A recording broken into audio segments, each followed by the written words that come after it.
Do you love audiobooks? You can get a free 30-day trial membership to audible.com by visiting audibletrial.com/divebarrockstar. They have thousands of audiobook titles, as well as podcasts, guided wellness programs, theatrical performances, A-list comedy, and exclusive Audible originals you won't find anywhere else. Get your free trial membership at audibletrial.com/divebarrockstar.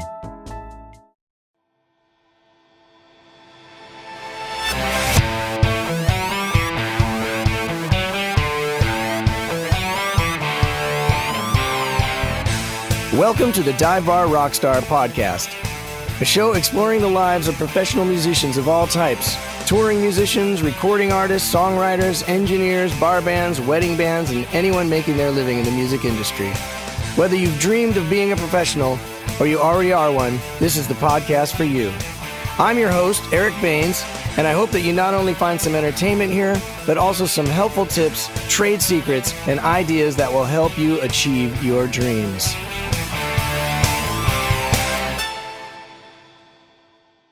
So in an effort to stay ahead of the game, I've recorded quite a bit of episodes, and now I've kind of got them stacked up a little bit. So I'm going to step it up and try to keep up with doing this twice a week, and this will be my first Friday episode. I've had so many great guests and people agree to do the show that I'm really excited for you guys to hear. So it's going to be Tuesdays and Fridays now. And my first Friday guest is a really good friend of mine and a great hardworking singer here in LA.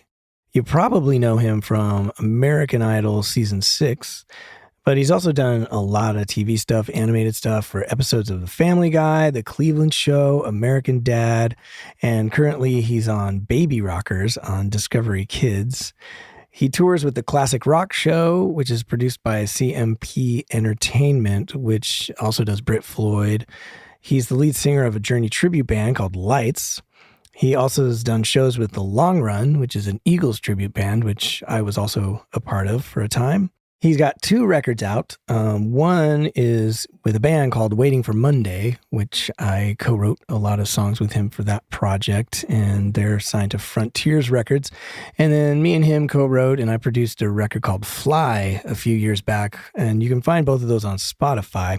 But probably the most time we've spent together is in a wedding band called Impulse, which is an amazing band that we've played like Kim Kardashian's wedding, Dr. Phil's son's wedding, California Governor Gavin Newsom's wedding, lots of Oscar parties, and at some of these weddings and parties, we back up huge artists like Babyface and Robin Thicke, Stevie Wonder, David Foster. But one of the more important weddings that he was a part of, he was the best man at my wedding. So we've known each other a long time. We have a lot of fun in this interview, so I hope you enjoy my conversation with Rudy Cardenas. Does it sound okay in your head? I think it sounds okay. I'm a little freaked out listening to my own speaking voice, but I know. And then when we get done, you'll take the headphones off. How did you feel about it? About what? Your own speaking voice. Now that you've done one and it's gotten to hear your own voice. I love it. I think I'm really good at this. Okay, cool. No, it's good. I don't know. It's fine. No, I hate it. Does anyone like their voice? This is a good question, actually. Does anyone actually like the sound of their own voice? 100%. Because I don't. You do. No, I think I don't, but I think there are people that definitely do. Yeah, people with good voices. I don't know that I have a great speaking voice.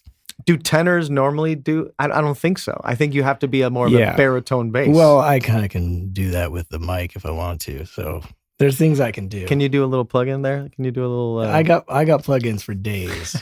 Let's talk about your most recent project, Waiting for Monday. Arguably our most recent project. It's not... Why do you say arguably? Well, because I sort of had to bail on it. And I feel... Yes, you did. I mean, Did you... Do you want to talk about that? Yeah, exactly. Sure.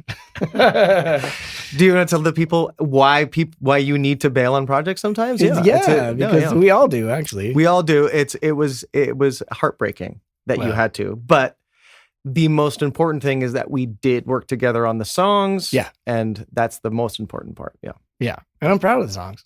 Fuck yeah. Good songs. Oh my gosh, can I cuss? Yeah. Okay, cool. Please do. It kind of started with August Zadra from Dennis DeYoung's band, really. It did. Sort it of did. weirdly. I've known August for a long time, another fantastic musician in LA, guitar player. He and I kind of came up in the tribute world ranks, if you will. You know, as I'm sure you've talked about many times with other people, you have to have your fingers in many different pots as a musician here in LA. And one of the ones that I did was the tribute world, which is like a tribute to whatever artist, you know. And I met August doing that Journey tribute. I met August doing that, and he is fantastic guitar player, singer. Yes. And he got a great gig being the Tommy Shaw for Dennis DeYoung. Right. And he got it kind of like Mark Wahlberg in the movie. Like they saw him on like YouTube or something, you know. Crazy. Or like Arnell in Journey, you know, they just saw him, and Dennis called him up. Dennis's kid or something saw him and was like, "Oh my God, Dad, crazy. you I did not know that. You should check this guy out. He sounds exactly like Tommy Shaw." Wow. And that's how he got the gig, and so he's been doing that for a really long time, and that's how the relationship with Frontiers Records. That's how the label. That's how they. Yeah, that's how they kind of found him and us. Actually, Jeff Scott Soto, he was the lead singer for Journey for a couple, right? Little unknown band. He after Steve left, there was like Steve Ageri or something, Ageri, and then Jeff Scott Soto. I think that he was after Steve Ageri. I could be wrong. But Jeff Scott Soto was the singer for Journey for a while. And he, another LA dude, and we're all friends. And he had been working with Frontiers for a while and actually started kind of repping for them, A&R kind of guy for them.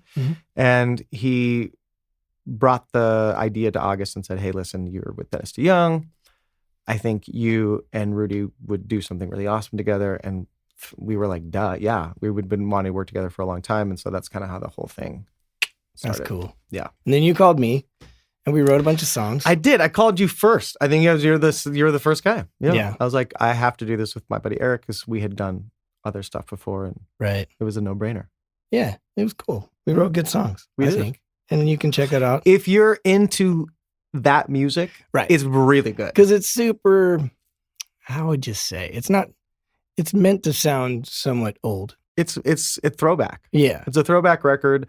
It's almost a tribute record. It's almost a tribute record. It's meant to sound very much like the 80, late 70s, 80s bands of that era. And you can name, a dozen of the influences of the record. So, So if you're into that stuff, 100%. Very cool record. But 100%. I think the song is like one of them, my favorite probably on the record is called Pick Your Lies. Yes. And it's pretty current. So like I love that's the one that we wrote together. Yeah. Like it's, you're not going to pick a song that you didn't write. I really don't like any of the others. I pretty much just like that one. But anyway, but it's a current, the point is it's a current subject. It is very current to some of the stuff. So 100%. Yeah. It's very current. It's a political piece kind of. Yeah. Sort of a neutral political. Yeah. You're not going to it's not a protest song necessarily. It's just about both sides.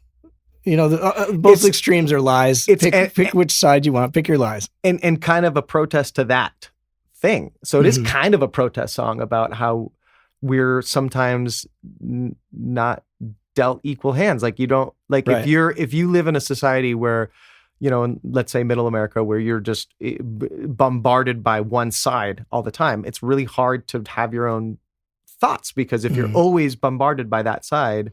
Yeah. And likewise, if you grew up in California or in one of the, liberal states, then you're bombarded by that side and, MSNBC and, so it's hard to have unbiased opinions, Right. Yeah. Very true. Very true. So also then you brought in Walter Eno, who's played with Survivor, and the Babies. Yeah. Love the Babies. Oh, I know. Jonathan Cain. And he ended up producing the record, essentially. He did, because sort of all co-produced in a way, but yes, I had to bail. I've been playing with Dwight Yoakam for the last few years, and his schedule was just, he's busy. Understandable. It's a great gig in that sense, so I had to split. Prioritize. And Walter sort of took over the reins, and thank God he did. Fantastic job. job. Oh yeah, thank God he did, because I had originally talked to you about doing that same thing, because we need, whenever you do a record, I think you need that one person to like kind of take the reins and just kind of be like, okay, because you could, we can all kind of co-produce it, but there has to be kind of like that one producer, like, let's get it done, let's do this, let's, we're doing it at, a certain studio that they're familiar with, that they, so it's a lot of work. It is a lot of work. Someone's got to do the work. 100%. The fun stuff doesn't last as long as the hard work does, and someone's got to commit to doing all that stuff. And he did, and he's phenomenal. Multi-instrumentalist. He's just awesome. So did you enjoy the process of this record? I did. It was a whirlwind, because we were, it took far longer than it should have, but in my mind, it was really fast, actually. So it's, when you are working as a full-time musician in LA, you're doing so many things. And when you have kind of a passion project like this, it kind of takes a back seat as to other, the label paid us to do it, but not a lot. Right. So, and as your listeners will soon realize that, labels, they do what they do. And, if they give you any money, you're very lucky. Yeah. Right. So we are very lucky. I'm saying I'm blessed. Yes, we got money to do it, but not enough money to quit doing all the other things that we have to do. Right. And so it took a back seat, but because the label was like, it needs to get done, we were like, when we would work for, 12 hours a day or whatever. Right. And in shorter spurts. Or like, hey, I have 3 hours, right. Exactly. And this window, let's just do it real fast. So the whole thing, if you did it traditionally and rented out a studio, it would have taken a month probably, but exactly. This took a long time because this took longer. But in my mind, it was like so fast, because it was just like, everyone, trying to. You might work at a different pace than others. In my mind, it took forever. Me personally, what do you say? I don't know. Maybe I don't know. Sometimes I don't know. Well, he sounds like a storyteller with that sly little smile. She's angry and she's educated, looking down on him with style. They're up and they're down and always jaded. Who's left and who's right, it's complicated. Make it all stop before I lose my mind. Wild dream to believe. Playing with no rules has changed the show.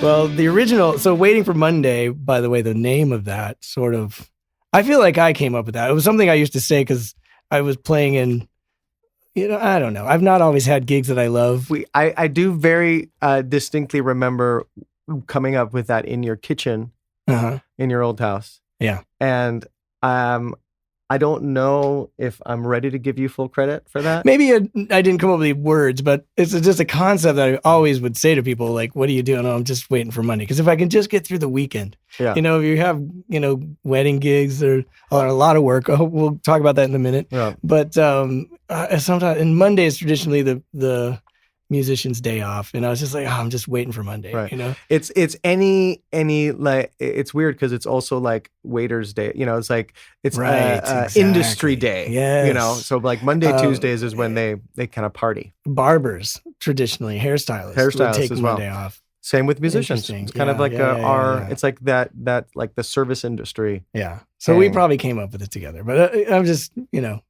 I'm going to take credit. Anyways, but you can have it. Thanks. Even though I quit You heard the it band. here. You heard it here. But the original reason that we put this band together was to introduce me as the new member of the Mad Tea Party, which is a show that we did in Disneyland together that you did for years. But if you remember, we played at the Mint. It was the very first gig, Waiting for Monday. That's right. And Tim, keyboard player, Tim Butterworth. Oh yeah, Butts, of course. Yes. Yeah. So anyways, and he was another team member. So, and we played this one gig at the Mint, and which kind of leads me to talking about Mad Tea Party, which I think is an interesting topic because as a professional, we did the show. You did it for way longer than me. The show was canceled and then it came back, and it was basically a cover band like on crack at Disneyland, like huge light show where I'm wearing ears and spandex. You're the Mad Hatter on the March Hare. It was a crazy show. It was a lot of fun. It was one of those things where I always listen, you got to do what you got to do. All right. Yeah. And sometimes you got to dress up as a bunny. Yeah. and play bass or dress up as the Mad Hatter and sing. One of my good friends, really longtime friend from back in the day in Colorado, Matthew Selby, who is now like the head of music at Disney, which is crazy. Mm-hmm. He was MDing this show at Disney called Mad Tea Party, and he had lost a couple guys to the Disneyland in Asia, Hong Kong, I think. And so he needed replacements like right away. And it's hard to find somebody that can do that because it was a lot. You mean it was a lot. Wear the outfit?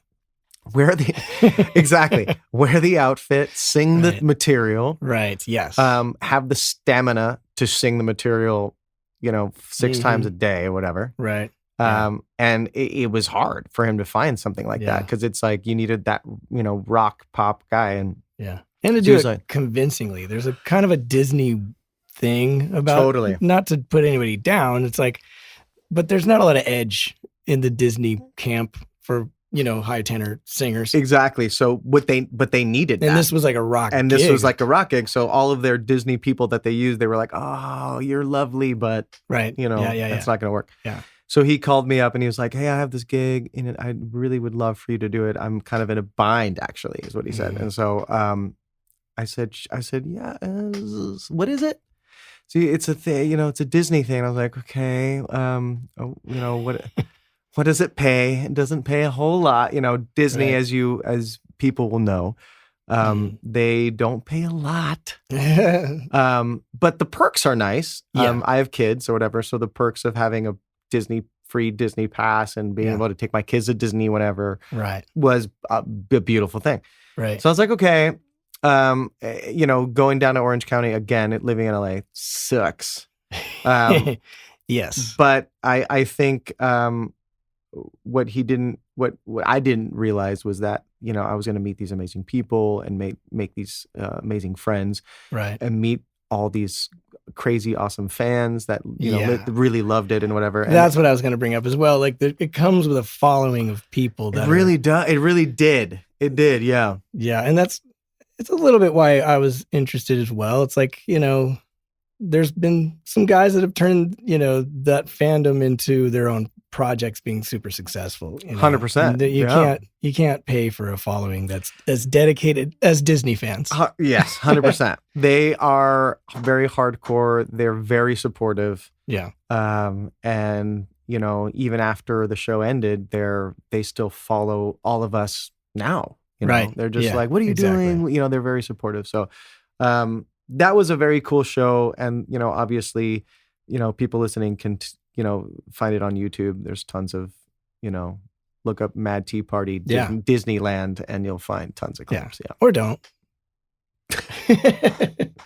So I got a funny story about me getting the gig though. I think that because you were putting together a new band for the company that you work for, a wedding band. Yeah. And Matt Selby was actually in it.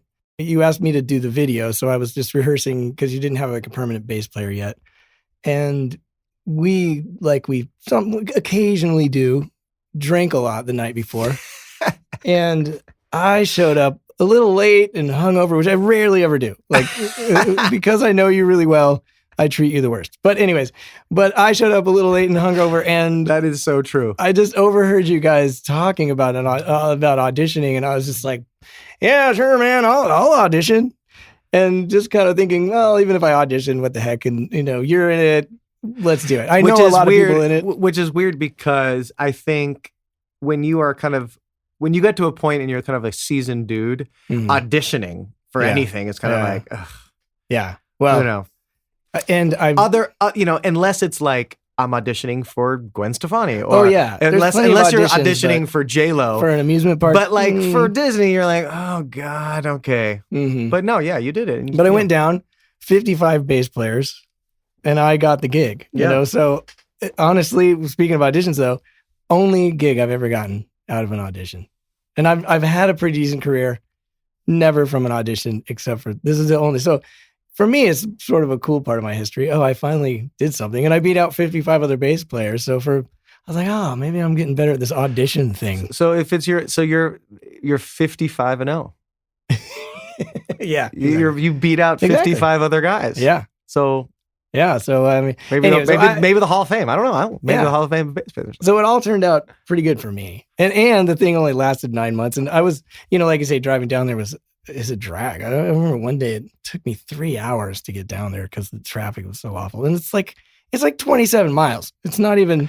I'm picturing somebody listening to this, a musician driving down to Disney right now, just being like, yes, this is the worst. Man, yeah. But, it was, but, so anyways, I was just a sub too. So I only went down like once a month or twice a month. So the money was not that great, but it was a fun experience. But just as I was getting tired of it, I got the call, I think I even had a conversation with you. I was just like, yeah, I don't know if I can do this anymore.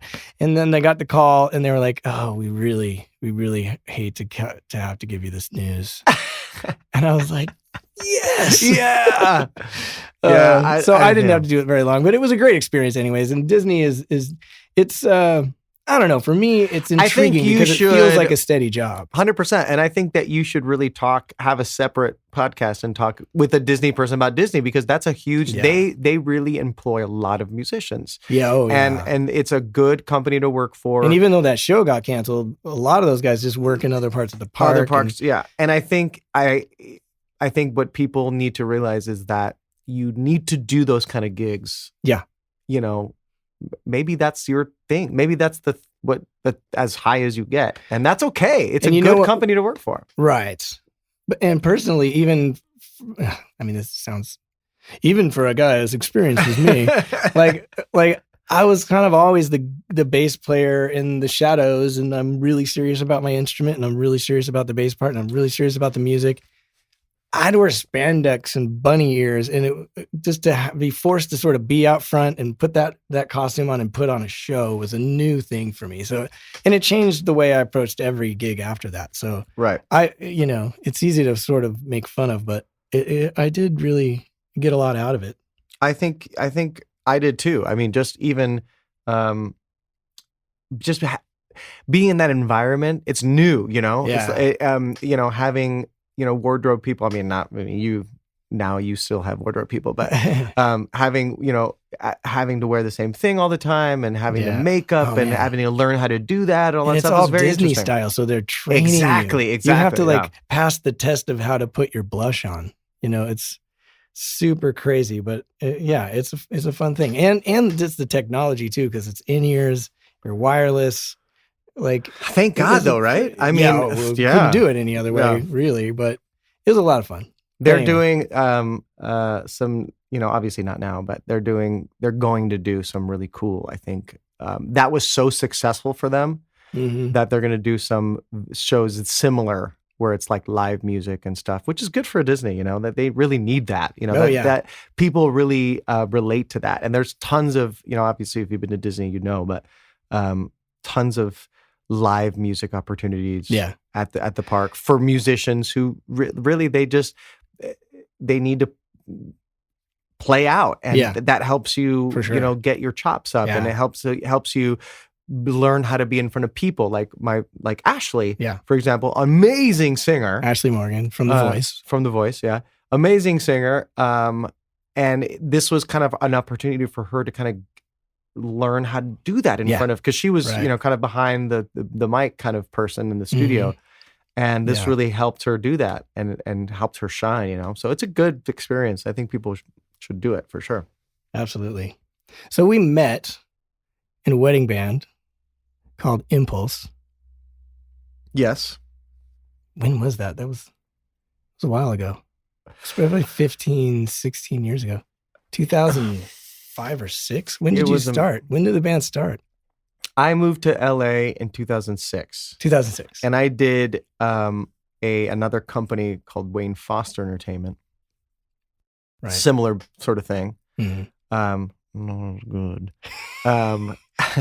Similar sort of thing. I'll turn that up in the Okay. X-ray on the. I did another company called Wayne Foster for about 6 months or maybe a little bit longer, and got poached kind of basically into this company called West Coast Music, and they're a fantastic, live band. Yeah. And it's a really hard gig, like for a musician. The singers actually weirdly have it the easiest because there's 4 of you. So you sing like a quarter of the amount of songs I play every night. I know. Maybe even less. I know. Because I can do cocktails sometimes and whatever. But so it's great for the Do I weep for you? Do I weep for you at this point? I don't even care. It all turned out fine. I'm no longer in it. Yeah, no, it's a good gig. It's a great way to like you said, get your chops up and you've been the leader of it now for 10 years, probably. It's been a minute. It's been a minute. Maybe not 10 years, but definitely hit close. 8, maybe 8. Yeah. And what's that like being the ringleader? Because you also did this in Colorado, which we'll get to. We're both from Colorado. Mm-hmm. How does that compare to the LA thing? Because in my opinion, I did it in Colorado as well. It's a beast out here. It's almost like running a circus in a way that Colorado is got a different. I know a lot of people I know one person in particular who's been very successful in Colorado and has a really good company, but I think when you do the LA thing, it's a level that there's just no comparison. Maybe New York, but you have the level of musicianship that they get in these bands. It's like any given night, around LA, you're going to find a wedding band that in that wedding band, there are, 5 or 6 guys that have been on tour with everyone, you're, just in my band alone. I mean, the whole band has done incredible things, and their resume is, a mile long. And just to know that, like, wow, the guy that just took the sax solo was just on tour with Phil Collins, and just did a sax solo in front of millions of people, and now he's doing cocktails at it. It's just it's it's just the way it is. It's just like and it's the best money you can make on the weekends. Really, you're not gonna make that in a club. It pays really well, and a lot of times you guys travel, which was nice. Like probably 2 times a month, especially in the summer, you're out of town, so those are fat paying gigs. So if you're in between tours and you can have a chance to play. It's surprisingly, full of phenomenal people. Well, for instance, before I left Colorado in 2000, I saw Lionel Richie open up for Tina Turner at the Pepsi Center. Ooh, nice. Pepsi Center, maybe even one of the first shows there. Right. It just opened, and I love a huge Lionel Richie fan. Hello. Oh my God. I mean, speaking of that, the concert started like that. I'm walking around it was a weird thing where I had bought tickets and they looked fine on the internet, but you got there and I can't even see the stage. Right. So I bitched and finally they're like, okay, come on. They start walking me down and we start going down the steps and I'm like, okay, these are going to be good seats. We keep going down the steps. Okay, these are great. Take me down to the floor. And I'm like, oh my God. And in the meantime, the show is starting because it's like and we end up like 8th row. And I'm like, okay. And I paid for shit seats. You know what I mean? Right. And that's how the show started, though. Like, it was all silent. How did that happen? Well, on any concert, and this is something to think about, they reserve probably, I don't even know, 40 seats in the front that are reserved, like seats that are set aside for the guests of the act. Yeah. So towards the end of the show, if that guest list doesn't fill up, they'll release those seats. So if you get there at the right time and you do enough bitching, you might end up on the floor. Right. You know, so just a little hint. Cool.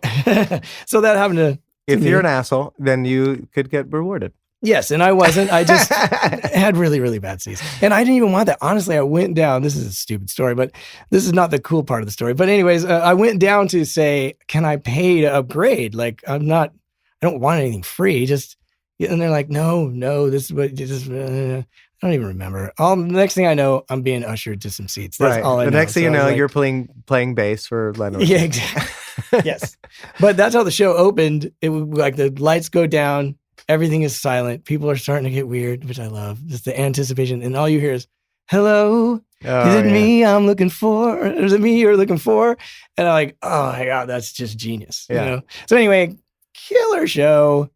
Dino Saldo on I can't, I'm going to screw this up and not remember all the musicians, but cut to 2 months later, I'm in LA. I do my first wedding band gig and half of the band is on the gig. Yeah. And I was like, oh, I made the right decision. I think also people should know that the level, you can get to a pretty high level as far as corporate bands and wedding bands or whatever you want to call them. Right. In Los Angeles and New York. But there's shit as well. So if you're, you can find opportunities where you can be fulfilled musically with those kind of gigs. Right. Because the musicianship is second to none. Yeah. And your gig in particular is hard because you're kind of the band of the company, and there's more now because you've been putting them together, but yeah, we're old as shit now. You're the older, wiser version. But there's you're the band of like, oh, you need Mediterranean music? Oh, we've got the guys for you. And then you pull out the Mediterranean. Oh, you want Latin? Here's that. You want big band? Here's another book. And for the guys in the band, it's just reading. So it is reading, but I think, people like, you who has an amazing work ethic, they just, yes, you're an amazing reader, but you just did a lot of work beforehand too. And, I think, but you don't always have the opportunity. It's a lot of times you don't. A lot of times you don't. A lot of times you learn on Wednesday that you've got to know these 13 songs by Saturday. Exactly right. So, or Friday. Yeah, exactly. So that's that was the biggest thing I got out of it, though. By the time I got done, I would have called myself a C+ reader before, and now I'm like a B+, maybe an A-. I might be an A- reader. I think that's relative also to people that are listening. Like, I think, don't tell Eric I said this, but I think his C+ is maybe other people's A-. I don't know. Maybe. But then again, Bernie Dressel was the drummer when I was in it. And that crazy. Dude can read fly shit. Yeah. Like, it's very intimidating because the dude plays on Star Wars movies and he's a reader, you know. And I'm not talking about he literally he was the drummer in a drum movie. Exactly. Yes, that's exactly right. But and I'm not talking about just like, okay, I can look at the chart and go, that's cool. No, I'm talking about you're speaking in a mic that we can only hear because we're all on in-ears, and you say, pull out number 57, and you've got 30 seconds to look at it and go boom, if you have that, and you're still playing the last song. So we're not talking about just being at a session, you get the chart, you look it over, you got time. We're talking about sight reading. Like it's a scary thing. And I'm not the person to really talk about that necessarily. I'm the person that asks other people to do that. Right. And I've seen deer in headlights. Like, I've seen that look where they're just like, oh my God, Yeah. And those, but they get through it because they're just amazing. Most people, don't have any choice. 90% of the people that do my band are fucking incredible, so they can do that. And I think that's definitely a muscle that people want to exercise for sure. When doing music in LA. You read though. I do. You went I to college. I do. I went to college. And I think as singers, we get a little bit of a bad rap. For all you singers out there listening, we get a little bit of a bad rap as far as like, I was just talking to a buddy of mine, Brandon, the other day. Mm-hmm. Brandon Rogers, another season 6 American Idol, another alum, and also Impulse singer. Yeah, phenomenal. I was just talking to him about how, instrumentalists sometimes they say, or people, I should say in general, will be like, okay, we need musicians to the right, singers to the left, and it's like, fuck you. We get a bad rap as far as sometimes not knowing, because there are a lot of singers out there that have just a natural ability, for sure, but they don't speak the language. And music is a lack of language, just like French or Spanish. Right. You have to know what you're doing and what you're talking about. And people will talk to you about things and you have to know what the hell you're talking about. Right. But we get a bad rap sometimes. And I think it's worked in my favor, actually, because people don't expect a lot from singers. And so when I do know a little bit, they're like, oh, that's cute. Cool. All right. That's nice. Right. Yeah. But you also do session singing. Like you go to sessions and have to sight read stuff. No? We do. Yeah, I do. And it's still nerve-wracking, but it's still a lot of fun, Yeah. And and you can tell me, because I've never been called as a singer to a session where I had to sight read singing. So I don't know, but I know from my experience, like generally in a session, there's a little more time. Like I'm saying, you're not like under the gun saying, read this or die. You've got a little bit of time, or sometimes I've done sessions. I've done, strangely enough, I think the most, the session that was kind of like that. That was kind of like, okay, here's your part and one, was a Disney session for this, this cartoon called, Elena of Avalon, which if you have kids, for all you out there, if you have kids, they know what it is. So. But it's like this little animated thing on Disney, and they called me in for this session. It was a Spanish session. I do a lot of Spanish sessions because I'm a Spanish speaker, but it was a Spanish session, and they laid out the sheet music in front of us, and they were like, "Okay, here we go," and I hadn't done that for a while. It had been a while, because usually I would say about 90% of the time, they're like, here's the sheet music, look it over, just like, instrumentals, look it over, here we go. Here's the guide, like here, listen to it. Here's the guide if you want to listen to it or whatever, or here's the track that we're going to do it to, sing along or whatever. Exactly. And so you have time, but this was just like, let's go. Right. Yeah.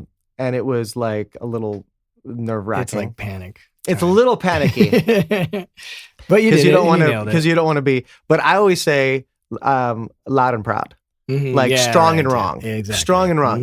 If you're, I think if you want to be, blend or whatever, and you want to be, especially in those group sessions when you're like, there was 4 of us, 2 guys, 2 girls, and we're doing all these parts. Which is kind of even more nerve-wracking because the guy next to you is singing the same part. Exactly.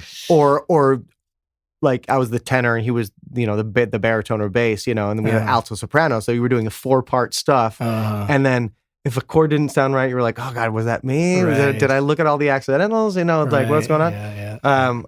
It's nerve-wracking for sure. But I always like, I'm one of those singers that like, I'm pretty confident in my ability. So if I'm wrong, you're going to hear it. Right, you're going to hear that I'm wrong, and I'm the first to say, that was me. Yeah. Let's do it again. Right. And there's nothing wrong with that. Right. You're in a session and you'd be like, that was me. Sorry. Right. Let's do it again. Yeah. Mm-hmm. I don't think there's anything wrong with that. They're not going to not call you back. Right. You won't, you will never work in this town again. Right. Yeah. You've never been on that show again, but that's for different reasons. No, I'm just kidding. Yeah, totally. And and that's true. Actually, I've never been on that. Oh, that's funny. That's great. No, but as a producer as well, though, be strong and wrong. Like, because then I can hear it and I can know who's out and like we can fix it. But if you're hiding in the back and you just don't know what's wrong, and there's always that always happens too. That always happens. Yeah, there's always that one there's always that one singer that's like won't cop up to it. Is that cop to it? Cop to it. Is that the right? Yeah. There's always that one singer that won't do it, and we know in the room, we know who it is, and we're like, dude, just say it was you, brah. Yeah. It's like an old adage too, like how do you make a guitar player turn down? You put a chart in front of them. Oh. But anyways, same with singers, I guess. For some singers, not you know what though? I think you hear that more about singers than you do about guitar players. Yeah. Because I think, I would say for all you aspiring singers who are listening, there's a couple things that you should definitely know. And that's one is how to sight read. And two, if you don't know how to sight read, take a class. There's tons of classes. Gerald White, he's fabulous. Does a great sight reading class for SAG-AFTRA. It's an amazing experience, and it's something that you need to add to your arsenal for sure. Right, no doubt about it. You should definitely know how to do that. Right. He actually, I do a ton of singing with Dwight Yoakam, and it kind of was. I've always sang, obviously, but this was it's really high stuff, and I haven't always been the high singer. So for the first, Eric has one of my favorite voices. So hearing him kind of talk in this, like, it's hilarious to me. Well, I mean, I've always kind of kept it, in the dark a little bit because, I'm a bass player and I'm a singer. Right. And when you're singing and playing bass, it's kind of a drag. So I either want to be a singer or I want to be a bass player. And a lot of times it's just easier to be a bass player. Yeah. Because I don't have to take as good care of myself. I can show up to the gig drunk, whatever, right. I don't, whatever. There's bass players right now being like, yes! Little kid in Minnesota just going, yes! Finally, I found my calling. Yeah. But don't do that. Don't do that. Yeah. But with Dwight's gig, it's a lot of singing, and it's me and him all night, and I'm doing all the high stuff.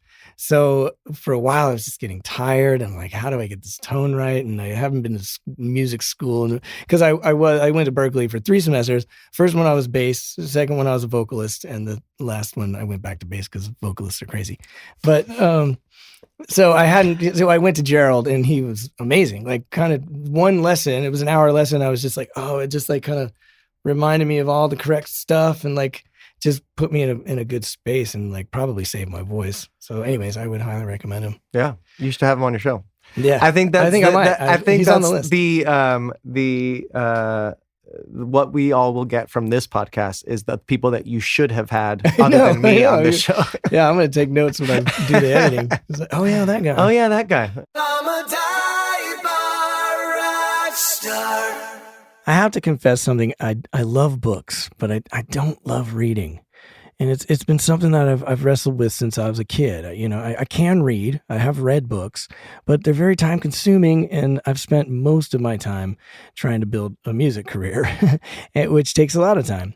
But one thing I definitely do a lot of is drive in LA traffic on my way to a gig. And there's a solution that combines those two situations, and it's called Audible.com. Audible has thousands of audiobook titles, and you can listen offline anywhere, anytime. The app is free and can be installed on all smartphones and tablets. And they have just a ton of music-related titles, like All You Need to Know About the Music Business by Donald S. Passman, How Music Works by David Byrne, or Music Production Secrets by Calvin Carter. And you can get a free 30-day trial right now if you visit audibletrial.com/divebarrockstar. That's audibletrial.com/divebarrockstar. I'd like to take a second to thank you for listening to the Dive Bar Rockstar podcast. As a new podcast, getting the word out is a vital part of what it takes to keep the show on the road. Or off the road, as the current case may be. If you would like to support the podcast, all you got to do is subscribe wherever you listen. And if you have an extra minute or two, please leave a review. You can also share and follow the podcast on your social media apps. Okay, enough begging. I hope you're having fun, and once again, thank you for listening. So we also have in common that, well, you're originally from Venezuela. Yes. Which is why you're such a fluent Spanish speaker. To all my so Latino sexy. brothers out there, it can be done. We can do it. Don't lose hope. Don't lose hope. How do you say hope? I don't really know. But then you moved to Colorado. Did you move there first, or? No, my family lived in New York for a minute. Just a split minute, and then we moved to Colorado when I was maybe 4, something like that. Yeah. And you're a bit younger than me, but you went to the same elementary school for a minute. That we did. Emerald Elementary, which is crazy. Emerald Elementary fans out there. Really, honestly, yeah. Broomfield, yeah. And that's where I grew up, went through all my school. Yeah. But you went to Cherry Creek where the rich kids go after that. I did. And then you went on to UNC.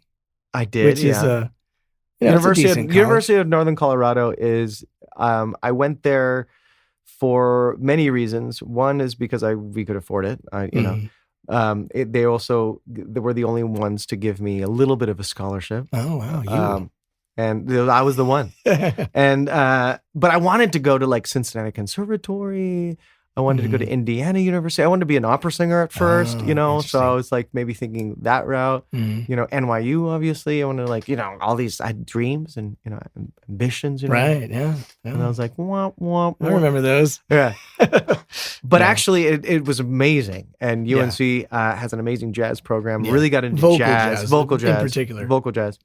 Probably the top in the region, for sure in Colorado. I would say in the mountain region. Yeah, for sure. It's one of the schools if you want. Is it still the Jazz Press? I mean, is it? I don't know. But I think Jazz Press is still the main. If you're a vocal jazz student and you've sung a vocal jazz chart, we did that. It was the UNC Vocal Jazz Press chart. Yeah, I think all over the country. Yeah. And I only knew because my choir teacher had dated Gene Aiken.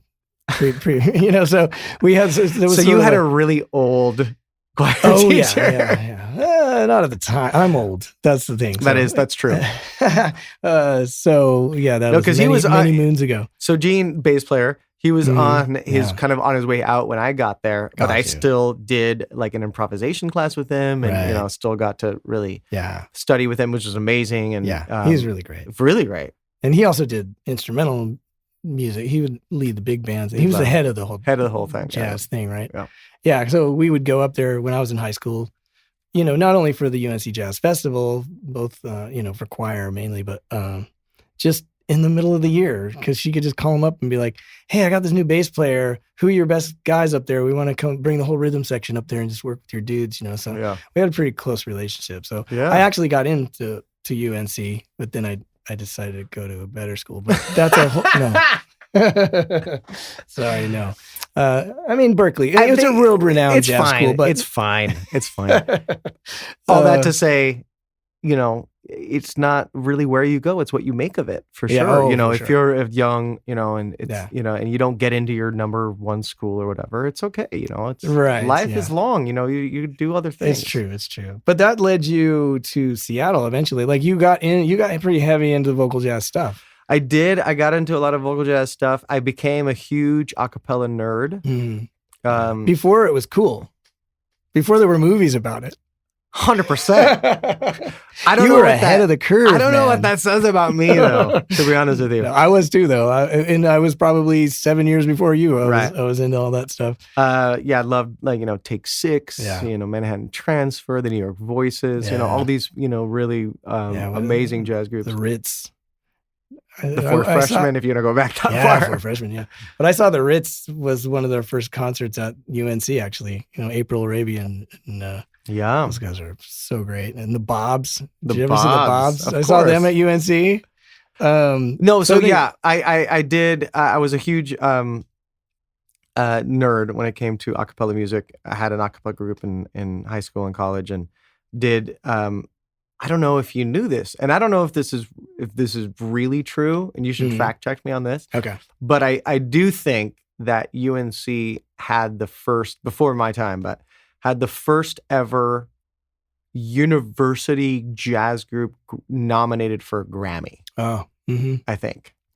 That sounds right. To me. It sounds good, right? It does sound right. I'll buy it. Right? Yeah. Do you think any acapella vocal nerds will be listening to this podcast? Be like, and call us out? Etc. No, whatever they were called. I don't know. I don't know what they were called. I think it was Etc. or some. What was the other? Sus4. Sus4. That was the girl group. They were amazing. So I was a huge into that, and I met guys from a contemporary a cappella group called Impact. Mm-hmm. They were very much like, like Take Six meets rockapella. Right. So they had a lot of like the extension chords, but pop.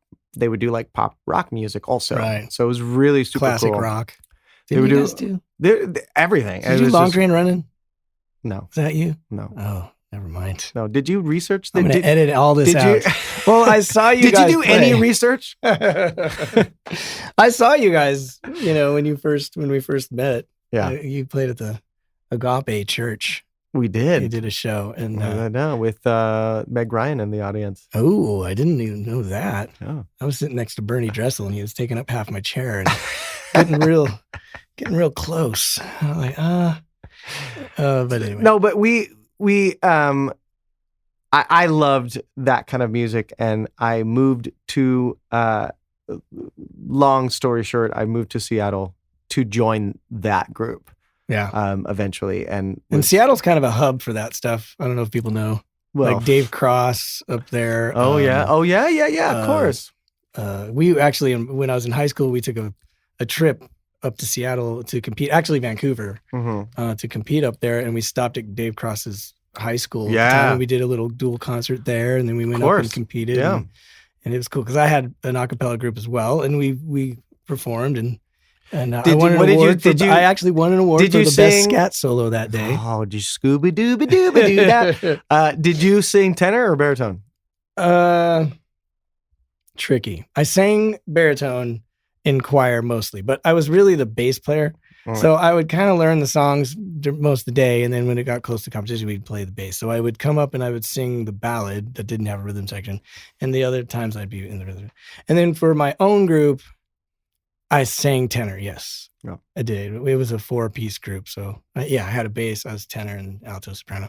Nice. But I wrote and arranged all the songs too, and it was cool. I mean, now I'm just bragging. But anyways, but I'm just to prove that I'm just as nerdy as you. I'm just as nerdy. I was very into it, which is kind of interesting because then you moved to LA with that group? With the group, yeah. So Impact moved here. And in fact, a quick little interesting side note, it's our 25th anniversary of that group being together. Oh, wow. So cool.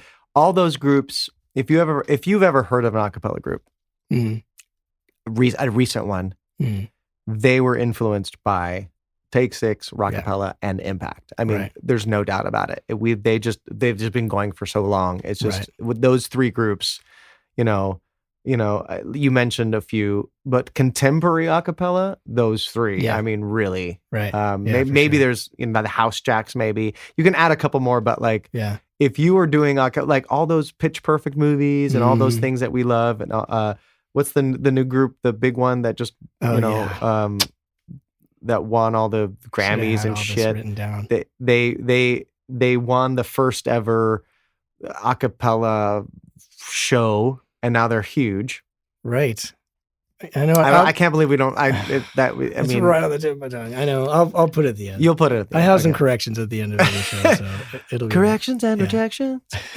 I moved to LA with Impact. And, again, fantastic vocal group. And they really, I grew musically with them a lot because I learned how to sing with other people. I learned how to blend. I learned how to not to blend sometimes and be like, stand out and, be an individual and how to perform, how to really, really perform in front of people. And and it's unique because, well, obviously you're all singers. There's no band. There's no band. It's just you guys on a stage. Yeah, so and as far as performance, it's all about what do you got to give. And there are like it's a small group of people that follow it. But it's in the scheme of things, it's small, but it's a big following. We would go to Asia, and it would be crazy. Yeah, right. We'd go to Korea. Once a year at least, sometimes twice. We would go to Italy. A couple times a year. It'd be crazy festivals, vocal festivals. You had like the Real Group and Take Six and Impact, and it would just be nuts. Yeah, nuts, completely nuts.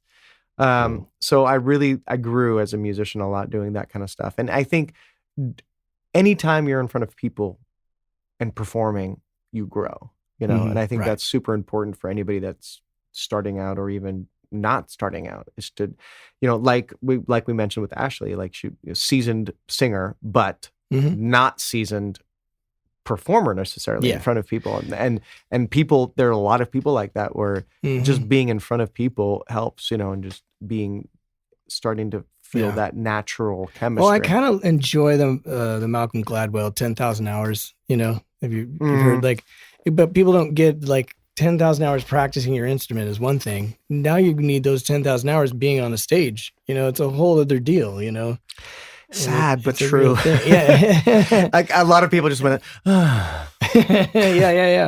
Yeah, but it's, it's fun. Isn't that why we do it? It's not like the most, well, I don't know. Maybe it's not always fun. Who the hell knows? But so you move here and you're still playing with Impact, and you see an audition for a new show, only 5 seasons in, called American Idol. Yeah. And you jump on it. I know. So how did that all happen? Because it's kind of an interesting story. I mean, for those of you who don't know, I've known Rudy forever. He was the best man at my wedding. Like, I basically know all the answers to these questions already. So that's why I'm trying to find interesting ways to answer these questions. Yeah, but I'm only asking the questions that I know are interesting answers. So, because believe me, there's plenty that aren't. So anyway, but I think this whole audition story is sort of interesting. I don't know if when this gets released that it'll still be a thing, but it's still a thing now as we're recording this. So, and it's bigger than ever. It is. And, I'm the first to say I'm super jaded about the whole thing. Yeah. As you know. Yeah. Super jaded, 100%. Right. Went into it thinking I was the king of the world, full on. Full on, I was like, I'm winning this whole thing. I'm the best singer in the world. Not the case. Yeah. But those failures, I in quotation marks, this is to make you grow as a person, and for sure. Yeah, I did. Yeah, it was shortly after I came to LA that I figured out that I didn't want to do Impact full time forever, and I wanted to do other things, and I wanted to, become a star, just like we all do, make it, man, just like everyone does. Yeah. Well, I think spoiler alert for those who haven't read the whole book. Spoiler alert, you've made it. Really, you've made it when you can support your family doing what you love. Yeah. And that's really the spoiler alert of the whole thing. Or for you, I mean, I think everyone has their measure of that, and that's what's surprising when you hear other people talk about it, because you use your measure or what you think is a measure of making it, and you look at other people and you go, oh, well, that guy's made it.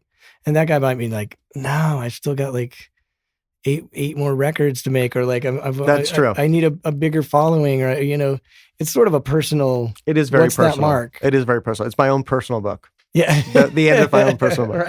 Right. No, I got here to LA and realized that I wanted to do something else, and auditioned for a little show that you may have heard of. But it was weird because I was getting married. I had gotten married that year. And your wife is a fabulous singer as well. She is fantastic. Hopefully we'll have her. Maybe we should have her on the show. This is a great show. This is giving me so many ideas. This is a great show. This is the idea show. She's actually in Impulse as well. She's a female singer. And, we should do a whole show about working with your spouse or girlfriend. Yeah. There should be a separate thing. Right. Yeah. No, I auditioned. So I had just gotten married. And we were planning our honeymoon. We were going to go to the Dominican Republic, and we had gotten married in March, but we were not going to go on our honeymoon until August. And the American Idol auditions were in August here in LA. And a couple friends of mine had auditioned before and not made it, or made it but not very far. And I was just like, oh God, there's no, you got to be kidding me. There's amazing singers, and it's true. Right. You know, you go and you know you're in a huge stadium full of people that are auditioning. You know, I think so. You know, I ended up not auditioning in LA. I ended up auditioning in Tennessee. Got you. And in Nashville. In Nashville. Well, was it Nashville? No, it was. There's other towns in Tennessee. Oh, okay. The other one. What's the other one called? Anyway, Memphis. Yes, is the other one. So we had just gotten married. We were going to go on our honeymoon in August. The auditions were in LA in August, and I missed them. So I had to fly to Memphis. Mm-hmm. Maybe you've heard of it. Not a big music town. No. To audition. And I auditioned, and I didn't know, obviously, what the whole process was. Mm-hmm. And so I flew out there, and on my own dime, you know, I had some miles or whatever, and I flew out there, stayed in this crappy hotel room, and I went to the audition. And there's like I said, you know, you go and there's 13,000 people or whatever in a stadium filled. Yeah. You know, it was at the stadium in Memphis, and it was just huge, and it was tons of people, and you just it's so overwhelming, and you're like, this is crazy. Yeah. You're there all day. I was 12 hours or whatever. Yeah. And then you finally get to in front of somebody who matters, you know, and they're just and they give you 20 seconds. Yeah. And it's crazy. And that's what you don't see or hear about in the show. Right. And that's messed up. And I've always thought that was messed up. And that's why I'm just jaded about the whole thing. But anyways. Yeah, it's torturous. It's torturous. I've auditioned for X Factor and what was that show they were trying to find a Dave Navarro rock star or something. That's where they In Excess. Yeah, the first season was In Excess, and then I auditioned for, but all the same process. Yeah, just grueling, horrible. Wait. Get there at 5 a.m. just to wait in line. It's true. It's true. You wait in line for so long, and it's just I was young, and I say in quotations, I was 26. I was at the dead cutoff, and that's why I decided to audition, because it was the last year of eligibility. Right. And so, because they're ageists apparently as well. Yeah. And so basically I got through the whole day, and you're in front, and you're in this stadium and down on the football field, and there's 7 or 8 little booths, and in each booth there's a producer. Mm-hmm. And you go in there with 5 people. Right. And each of those 5 people get to sing for 20 seconds. And so you're like, thank you. You know, it's what? I didn't even, what? You know? And so it's really a crapshoot. Yeah, anyway, so let me just say that going in. I mean, it's a crapshoot. Yes. The fact that you made it as far as you did is just, it's the lottery, literally. It is the lottery because it's crazy how they do it. And how qualified... This is why I was going. How qualified is that first round? I know. Because you've got maybe, for X Factor, there was probably 20 judges there, and they're producers or whatever. And what do you know about singing? I don't know. Yeah, I don't know. Who am I even singing for? Who do we have on that? Who do you have on that could answer that question? We know people. Somebody's got to be able to answer that. Well, I think Ryan Seacrest is on next week. I don't know. He would be good. He doesn't know. Even know. He doesn't know either. That's right. That's exactly right. Yeah. Yeah. Anyways, so you go.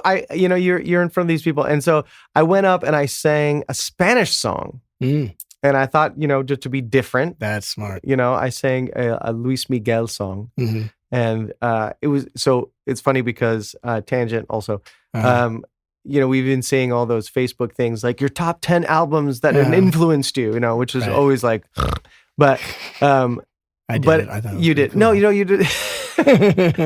No, you're cool. You're cool. Yeah, but it's just impossible for me. Yeah. And also a lot of my albums people wouldn't even know, like Luis Miguel. Luis Miguel was hugely influential for the way I sing, the way I think about music. He's just such an amazing singer. Yeah. So I sang one of his songs during, or one of his versions of a song during that producer round.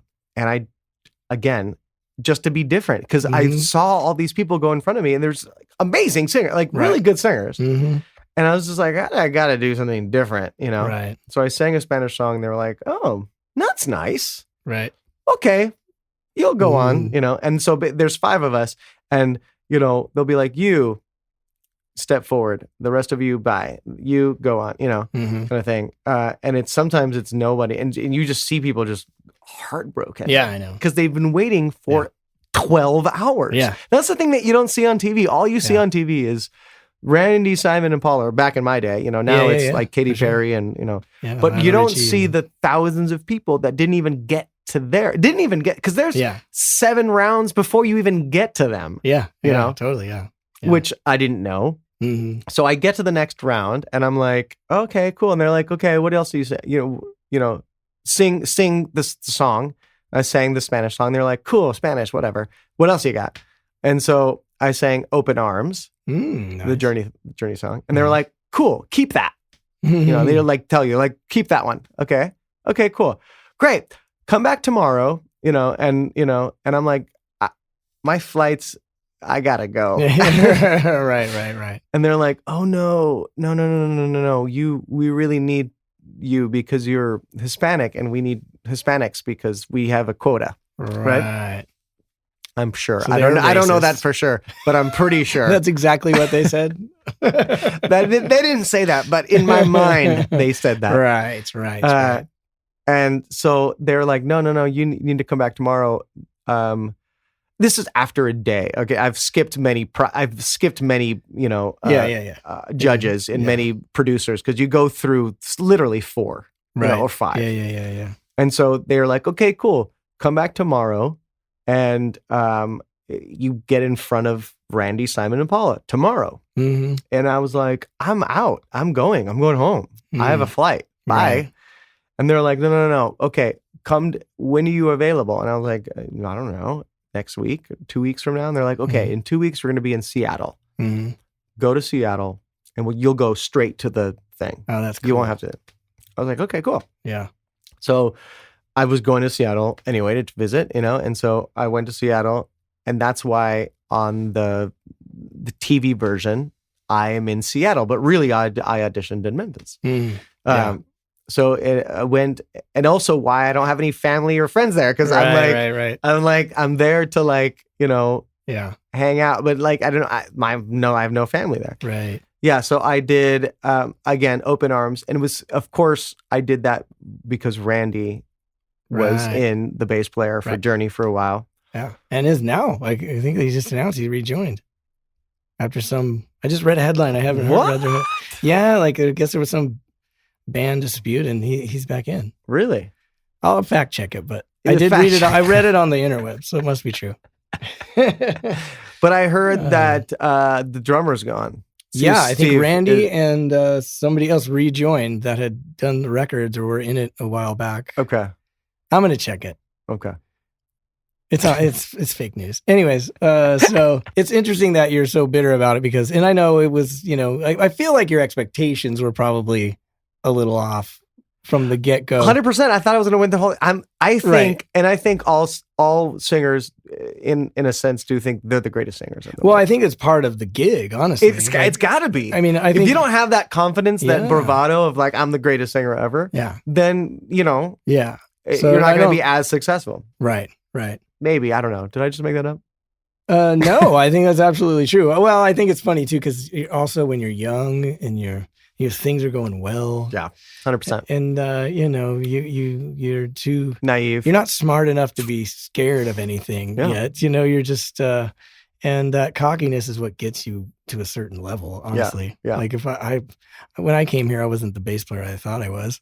But just thinking that I was got me a lot of gigs. Exactly. Yeah, exactly. But yeah, so anyway. That's something to really take away from this, is that is that attitude is half the battle. Yeah. And when I first got here, a good friend of mine, Mel Brown, told me, he was just like, don't act green. Don't let them see you as you know, like a young kid who doesn't know what they're doing. Like, go in and my first audition was for Ricky Minor for the Backstreet Boys, Right. and I had been here like 3 months, and it was a big gig at the time, great players in their band. And there was every great bass player in the world sitting in front of me in the room, plus Ricky Minor, and it was super intimidating. But Mel was like, just go in and, be confident, because if you, it's like, if you show fear there, then you're done. They smell fear. Yeah, exactly. Yeah. I didn't get that gig either. So, but it was great to go, and I met Ricky, and that was a cool thing. But Ricky. But it's so tricky. So, all right. Well, you went on. You were on TV. Millions of people watching. Yeah, it's one of those experiences where I'm glad I did it. It was an experience that I took. If you got to take something from each defeat or each failure or each experience and just take something from there, and even each win. Take something from it. Yeah. Don't think that you're just because you win this one, think that you're going to win every one. It's not true. Right. Just like any actor, or lose this one, or even that's what I'm saying. Just like any actor will tell you, you don't book 100 shows before you book the one that it's not even the one that you want, but it's like we'll get you to the next. Right. Also, golfers will say that. Oh yeah. That one shot that'll keep you coming back. Yeah. To try again. Gamblers will tell you that too. It all is, Yeah. What it all is. It really is. It's the vice. Yeah. You're searching for that elusive. What do the drug addicts call it? The dragon. Yeah, chasing the dragon. I guess I don't know. But this has turned into another different podcast. Yeah. Well, it's called Dive Bar Rockstar. I guess it goes along with it. I know. If you're tuning in, then you should expect a little bit of that. Yeah, definitely. Well, it's cool that, it also brought us together in a way too, because I had left the band because I was out on the High School Musical tour when I saw you on TV, and I was like, that was the first time Rudy. I totally know you. And then you called me. Yeah. Like I was on the road and you called me. I was like, hey, I did the show and I'm voted off, but I got this sort of a deal here. And, I had like the tiniest little record deal that came from that, which was like it was a compilation record that they ended up doing, 19 productions or whatever that it was back then. But they were like, we want to do, we really like you, and even though you sucked at the show, which you didn't. No, but it's just all the way you spin it in your head. It is, but funny. like you get to a certain spot, the top 24 in my case, and I thought I was going to win the whole thing. Yeah. And then, it ends up being a show not about talent, which that's why I was all upset about it. Yeah. Because you thought it was called American Singer. I thought it was called America's Best Singer. Yeah. Well, you don't want to watch it. Not that a great singer didn't win. Jordan Sparks, great singer. Right. She won. Right. Fantastic singer. Mm-hmm. My buddy Blake Lewis got second place. Mm-hmm. He's a great performer, great singer, great beatboxer. He's fantastic. Yeah. Brandon Rogers, great singer, got far also. Yeah. They did have fantastic singers on there. I'm just saying. Yeah. There are a lot of people that. Yeah. Yeah. Well. Yeah. The show's changed a lot too. I don't know. You probably haven't watched it because you hate it, but it's changed so much now. It's really enjoyable because back then they also were putting through as many bad singers as they were good singers because they wanted to have that make fun of them at the audition thing. Yeah. Which it happens a little now, but it's not, and it's not the same either. It's not Simon just tearing them apart. It's mostly the guys going, yeah, that's not going to work. And it's over. You know what I mean? Right. It's not this exploitative. But wasn't it that horrible? Like, what was horrible thing to do to people. Like, that's what I'm talking about. Like, no, that part's horrible. Rude. For sure. Rude. Yeah. And I think it goes along. I don't know. We could talk for days about it, I guess. We really could. It goes along with that the thing at the time of the reality show and Jerry Springer, when it just became all of a sudden bad behavior was glorified. And now you have Simon Cowell, who's just not a nice person by any stretch of the imagination. But he's super sweet, not on camera. Like, well, that's what I'm talking about. Like, really nice. And it was so funny because if you look back on footage, like they're like, talk about why Simon hates you. Right. I know. I saw that the other day. I was like, Simon hates me? Yeah. Okay, cool. I'll talk about that, I guess. Total reality show, formula. Yeah, exactly. So yeah, it's lame. I don't know. But you did it. And so basically, and I guess look where I ended up. I know. Yeah. Look where I know. I don't know. It's a weird thing because it's like, again, I say, spoiler alert, end of the book, I'm happy, and I think musicians, 90% of musicians should be happy with, the making it, stigma has been, it's not a lot of people get famous, not a lot of people are Justin Bieber or, Selena Gomez. It's like, we make a living doing what we love, and I support my family doing what I love, and that's fantastic. And I love that. And that's, do I still have dreams and hopes and aspirations? Do I want to write the next hit song? Yeah, absolutely. And I'll never stop working for that. Yeah, absolutely. We'll write and we'll continue to do that. But, I think getting to a point where you can be happy with what you've done is important. You know what? There's a bunch more to talk about, but we're going long. We're gonna have to do it part 2. Yes, exactly, and that's the beauty of of a podcast, I guess. I mean, I'm new at this. I'm jumping in and working hard. And thank God that you are. Thank God that you are. Yeah, it's interesting. I think people will really get something out of it because, being a musician in this town looks like a lot of different things. It's hard, obviously, but it can look like a lot of different things. And I think that's what's really great. What you're highlighting is that is the difference there of how people can really make it in this town. And they say it about New York, but I fucking think about it. I think it's LA. If you can make it in LA, you can make it anywhere. Wow. Oh yeah. That's great. Well, let's end on that, man. Well, thanks for coming out. And Rudy Cardenas, he's amazing. Thanks for coming on the show, man. Thank you so much. Check out Waiting for Monday. Check out the Classic Rock Show. Check out Fly. It's another record that we did. Check out Fly. Really it's called Fly. Rudy Cardenas. Yeah. How do you like to say it? Cardenas. I like it. That's so sexy. I'm a rock star. Well, I hope you had fun listening to me and my buddy Rudy goof off a little bit. I mainly wanted to have him on the podcast because he's a great example of, what a professional musician's life looks like, especially as a singer. It's all about having many income streams. He's the leader of a top wedding band. He's a session singer, works for Disney. And another thing that he does that we didn't have a chance to get into, but he's the lead singer of a band called Lights, which is a Journey tribute band. And so all of these things add up, and at the end of the month, at the end of the year, somehow the bills get paid, and that's kind of probably what it looks like for the majority of musicians. And, it's fun. I enjoy it because you don't get burnt out on any one thing because there's all kinds of things that you get to do, you have to do to sort of keep everything going. Some corrections and clarifications. I would never show up to a gig drunk, nor would I recommend it if you'd like to sustain a career. That doesn't mean that there aren't gigs where alcohol is consumed, but that was just a joke. I don't show up to gigs drunk, and I would definitely not recommend that if you would like a future in music. The University of Colorado did have the very first college vocal group that was nominated for a Grammy, and they were called Vocal Jazz 1, and their 1984 album is called Hot 4. The UNC Jazz Press does still exist, and they sell CDs and vocal arrangements by students and faculty, and they can be found online at uncjazzpress.com. The movie that I forgot was Rockstar, and that was also the name of the show that I couldn't remember.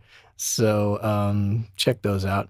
Steve Augeri was the lead singer of Journey that replaced Steve Perry, and Jeff Scott Soto did replace him. And Randy Jackson did just rejoin Journey, as well as Michael Narada Walden on drums. So that ought to be a really interesting lineup. So check it out if you're out there. We actually worked at California Adventure on the Mad Tea Party, not Disneyland. It's like Disneyland adjacent, but it's definitely a different park. And when I was talking about going to a concert and how they release tickets that are reserved for the guests of the act, I said you look for them towards the end of the show, but you really got to get them before the beginning of the show. But probably a good half an hour before the show, they start releasing those tickets. So just in the future, if you need a better ticket, that's it. Well, I hope you enjoyed this show. I'm a dive bar rock star. Wow, you've made it to the end. I'm hoping it's because you completely enjoyed yourself and are now filled with knowledge and inspiration to move forward with your dreams. If that is the case and you would like to stay informed of new episodes, live events, and general news, please go to divebarrockstar.com and sign up for the mailing list. If you have any questions, comments, corrections, or complaints about anything you hear on the show, please email me at fanmail@divebarrockstar.com, and you may even end up on the show. We at the Dive Bar Rockstar podcast, with all of our hearts, thank you for listening, and remember, it's all about dreams.